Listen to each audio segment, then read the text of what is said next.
Hello everyone, it's Candy. Today I'm here to talk about Beautiful Broken Things by Sarah Bernard and female friendship in the general spectrum of what I consume. Beautiful Broken Things follows Caddy, who is a normal 16-year-old girl going about her life. She is, to her frustration, pretty unremarkable. She's never had anything big happen to her, and in her words, she wants a significant life event to happen to her. Caddy has a best friend called Rosie, who is kind of like her wifey for lifey. They've known each other for years. They're very, very best of friends. And then Rosie, who goes to another school, befriends a girl called Suzanne, who Caddy is kind of trepidatious about at first, but as the story goes on, she's slowly drawn to her because Suzanne is someone who has a lot of drama attracted to her, and she has a huge amount of significant life events that have happened to her, and she's dealing with the consequences of that, and Caddy, the main character, kind of gets drawn into that as the story goes on in a really visceral, kind of fascinating and heady way. I feel like that description isn't generous enough to truly do the book justice, but what I will say is that it's a really nuanced, really interesting look at what it means to be a friend to someone, especially when you're young, especially when you're a girl, and it really shows the kind of power of those friendships and the memories that it gives you, how kind of complicated and difficult but incredibly restorative that they can be. As you get more and more into the story, you find out more about Suzanne's past and what happened to her and how she's surviving, and the kind of growing frustrations of people around her because she's not acting the way that they want her to. There's much more of a realisation on Caddy's part what it means to be a friend, and there's also that disparity between the freedom that she feels when she's in Suzanne's presence and how she feels like she transcends her person and her personality to become this interesting person, and what it means to be chosen by someone like her and what it means to be chosen as a friend, versus growing frustrations about the way Suzanne behaves. There's a lot of really nuanced talk about privilege in the book, and it's really interesting because you're not kind of hit over the head with it. It's more about this gradual realization that these girls, even though they're not like completely entirely different from each other, the way that they have kind of come into the world and their families, things that they've had given to them in life and the way that they've experienced things really have kind of shaped them to be the kind of people they are and the opportunities that they're afforded. Even the idea of desiring a significant life event is something that is completely imbued with privilege, and obviously Sarah Bernard understands that and affords Caddy's character a lot of generosity because it's a very, very understandable impulse. We're surrounded by people who are heroes. We're surrounded by stories about chosen ones, about people who have had these significant life events happen to them, and especially in the context of like living in this world and not like Panem, it's really interesting to have that discussion because Caddy kind of realizes in the book that, you know, having all these good things happen in your life and wanting a significant life event without really realizing the consequences, especially on the psyche, the kind of daily grind of having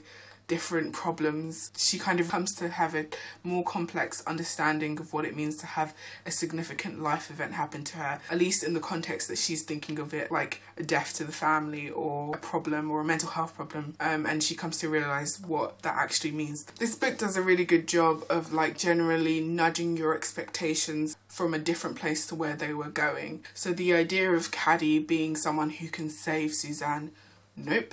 The idea of Caddy being like a hero, nope. But the things that she does learn in this book, perspective, really, really important. Also things like understanding what she brings to the table as a friend and appreciating the qualities that she does have. But ultimately, I think the narrative of the book really understands how those friendships that you have when you're young are really, really important. It is quite a dark book, but ultimately, it's really heartening, I think. So there's a film that was released quite late last year. I think it was put out in limited release and I haven't actually seen it, but I really want to. And it's called Mustang. It was directed by, and I'm going to read this out from my phone, Denise Gamze Guven. I probably really butchered that name. The discussion about like female friendships in books and female friendships in the broader spectrum of what I consume, I wanted to kind of introduce it with a quote that she said in a really interesting interview that I will link down below.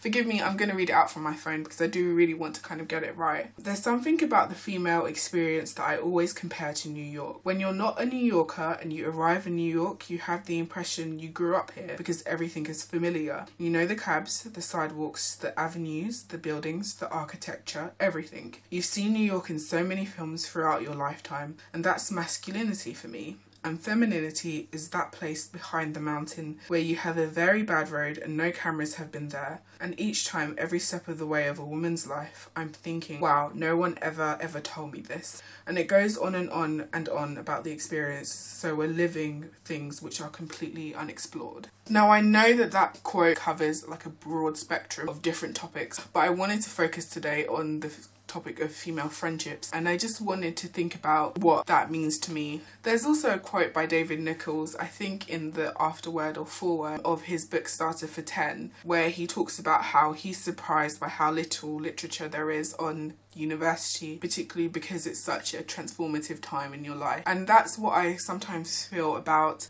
friendships, because I feel like they can be so transcendent and they can be so transformative. When you find a group of friends that really kind of appreciate who you are, I don't know if there's another feeling in life that, apart from the love that you get from your family, I don't think that there's another feeling in life that is so heartening.